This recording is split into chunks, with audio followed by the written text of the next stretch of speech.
Recorded Books and RB Digital present The Bride Who Got Lucky by Janna MacGregor, narrated by Rosalyn Landor. Prologue. October 1797, Berkshire.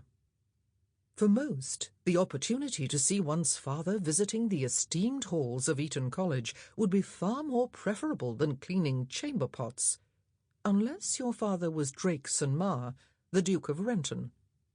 Alone in his room, Nicholas St. Maur, the Earl of Somerton, tried to ignore the tremble of his hand, a sign of weakness, as he held the muslin drape aside. His sticky palms were another matter. Another swipe down the side of his breeches did little to stem his nervous energy. He wasn't a coward.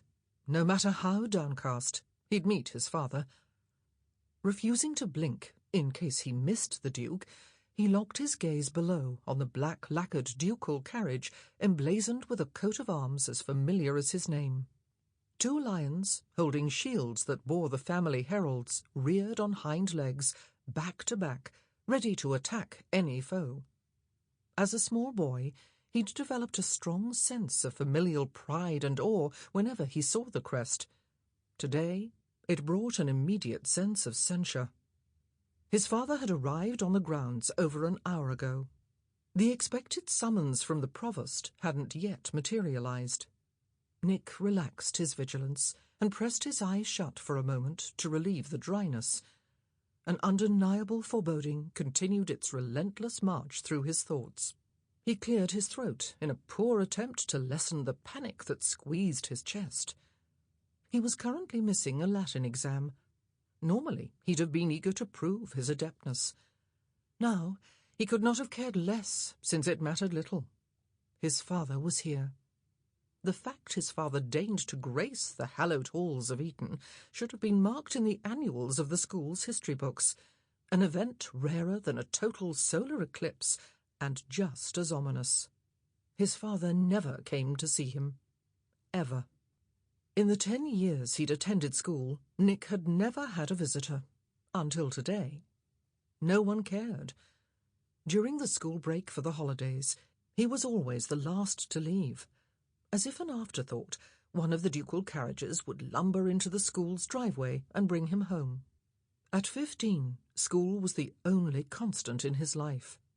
Gifted with figures, he'd been shuffled from one elite boarding school to another.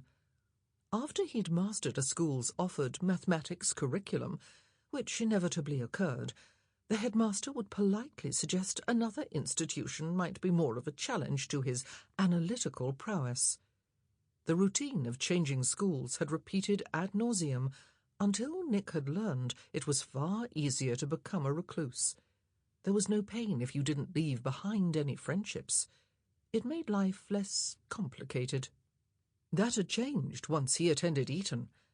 His instructors had taken a special interest in him and his talents. For the first time in his life, he belonged somewhere. It wasn't a secret that his father despised him. Never allowed to call him father or papa, Nick had learned at an early age to address his sire as Your Grace. Even the servants at Renton Hall cleared a wide berth around him, the heir and the one and only child of the Duke. No doubt they feared his loss of favoured status could be contagious. The familiar tightness around his throat grew stronger. The first time he'd experienced it, the ducal carriage had deposited him at a school close to the Scottish border. No one said a word or offered comfort as the carriage pulled away. He didn't leave his watch until the vehicle disappeared from sight. Bloody hell. He had only been 5 years old. Over the years, he'd trained himself not to feel or acknowledge the pain. He exhaled, and the suffocating shackles of disquiet loosened. Muffled voices broke the quiet in the courtyard. The provost, Mr. Davies, was practically running after the Duke and speaking in a raised voice. Nick rested his forehead against the cool glass of the window, desperate to hear every word. Waiting to assist, a Renton footman had opened the carriage door at the first sight of the Duke. Fate was in his own hands, So Nick flew to the door and flung it. Sample complete. Ready to continue?